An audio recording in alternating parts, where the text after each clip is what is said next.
Let's add a bit more to the health sector and renewable energy solutions for this health sector. Here is a blurb on renewable energy for health service. IRENA has partnered with the Energy and Health Ministries of Burkina Faso and Celco Foundation. Celco is a solar energy foundation that came out of India. Harish Hande, who won many awards for his grassroots work and has expanded into Africa as well.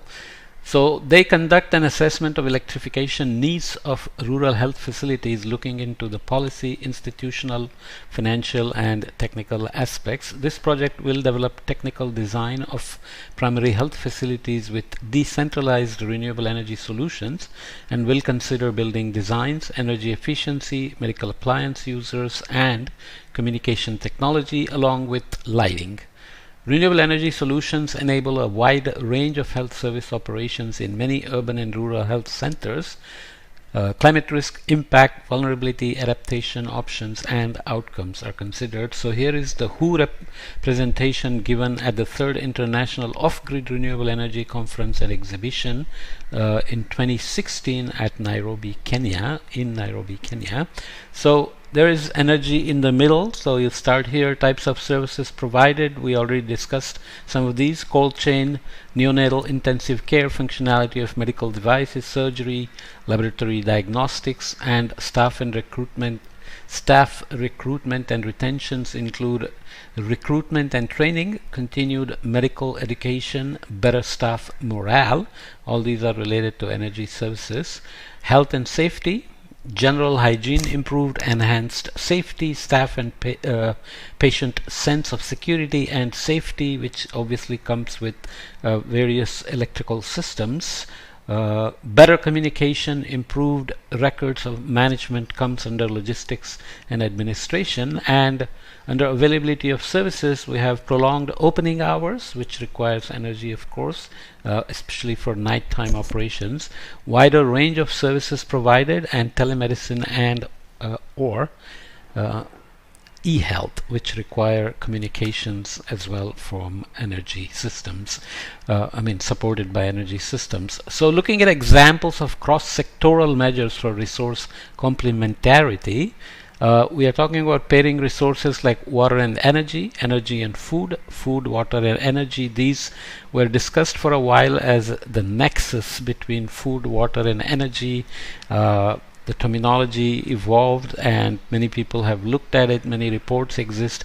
IRENA itself has a report on renewables for managing the food, water, energy nexus and so on.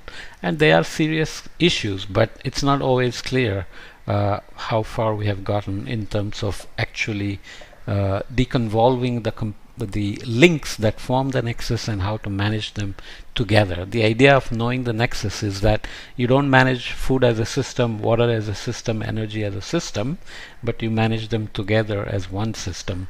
Similar ideas existed in fisheries management called ecosystem-based management, but they haven't worked so well in the end.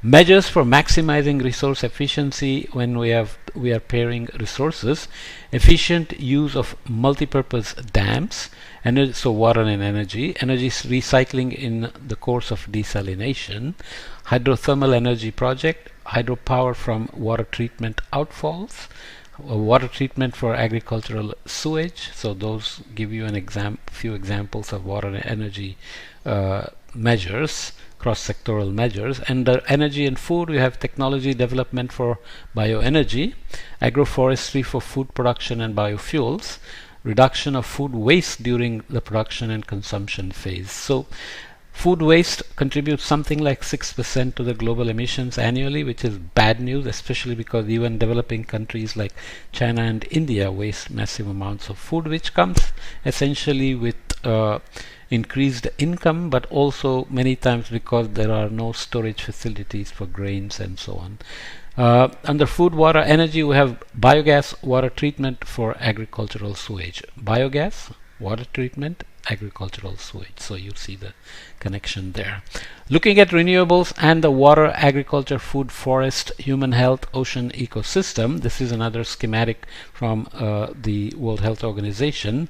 So you can start anywhere. Climate change, which is going to require renewable energy, and we have human drivers affecting the agriculture, food and forests. So you have land degradation, population, greenhouse gas emissions, pollution, waste, and you have human health coming down from this side and also this side, because you have harmful algal blooms and other things. So you have maritime ocean linked in here in the nature human ecosystem, and you have natural impacts on this end of this spectrum with high temperatures, high low precipitation, sea level rise, and extreme weather affecting water, which would affect renewable energy, food, and back to health, and so on.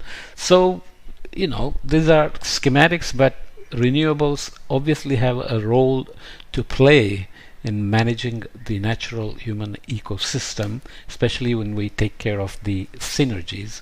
In terms of multifunctional aspects of renewable energy contribution to climate change adaptation, maybe I should leave it for the next podcast, because here we are talking about water sector, health sector, and multi-sector links, but this is a podcast that's a little short, so let me just continue. I'm just doing on the fly adjustment.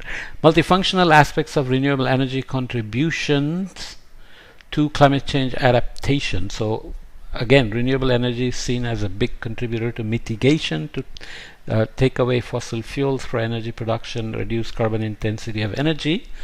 But here we are talking about adaptation and renewable energy. So fossil fuel energy services, renewable energy also provides energy services, but renewable energies also have a lot of non-energy services, similar for fossil fuel, but nonetheless, lighting, cooling, heating, electricity supply here, irrigation, desalination, food, health, cold chains, food processing, etc. Non-energy services include water storage, passive cooling, afforestation, bioenergy, aquaculture, river and offshore, waste treatment, and disaster management. So we've talked about this a little bit already. So maybe we'll go a little bit further here. Summary of multifunctionality of renewables in adaptation. Renewables include bioenergy, geothermal energy, hydropower, solar, and wind.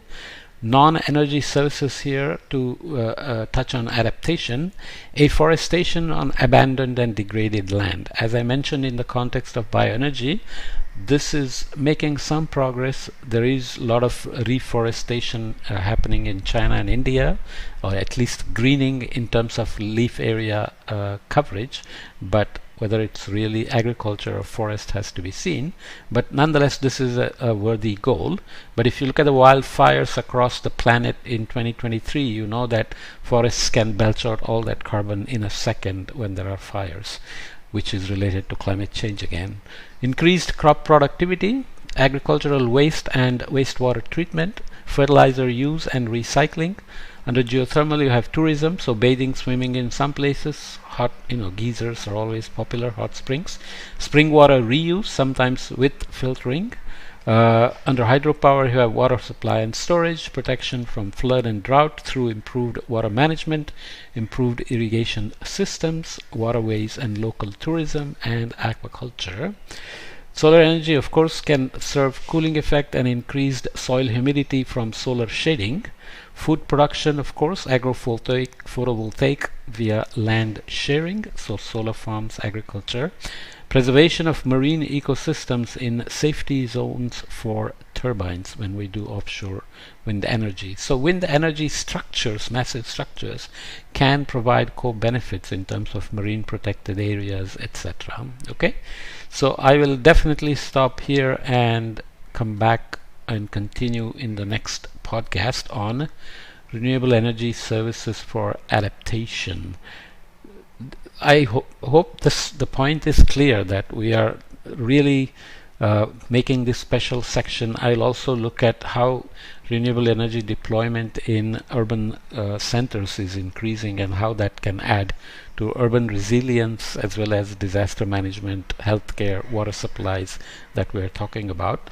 And the previous podcast, the IRENA report for strategies to mitigate the impact of extremes on renewable energy systems, it said an upcoming report, and apparently it's not out yet. So when it comes out, I will come back and add those podcasts to this section on renewable energies for adaptation.